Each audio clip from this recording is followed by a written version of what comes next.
Telugu PMC ప్రేక్షకులకు స్వాగతం. Hi friends, మీరు గనక ఇప్పుడే మా ఛానల్కు వచ్చినట్లయితే మా ఛానల్ని సబ్స్క్రైబ్ చేసుకోండి. సబ్స్క్రైబ్ చేయడంతో పాటు పక్కనే ఉన్న బెల్ ఐకాన్ని క్లిక్ చేయండి. జీ తెలుగులో ప్రసారం అవుతున్న సీరియల్ దీర్ఘ సుమంగళి భవ సరికొత్త కథనంతో బుల్లితెర ప్రేక్షకుల్ని బాగా ఆకట్టుకుంటుంది ఈ సీరియల్.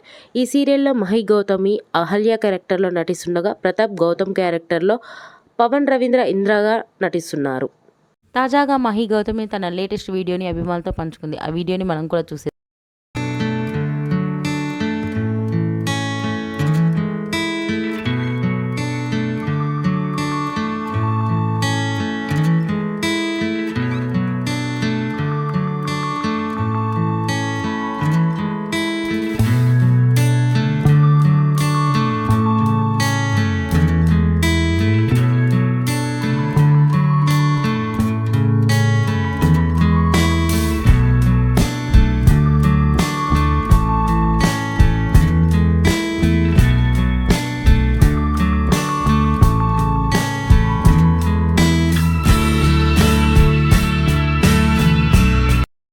ఈ వీడియో మీకు నచ్చినట్లయితే లైక్ చేసి మరిన్ని టాలీవుడ్ లేటెస్ట్ అప్డేట్స్ మిస్ అవ్వకుండా చూడాలంటే తెలుగు పిఎంసి ఛానల్ను సబ్స్క్రైబ్ చేసుకొని పక్కనే ఉన్న బెల్ ఐకాన్ని క్లిక్ చేయండి.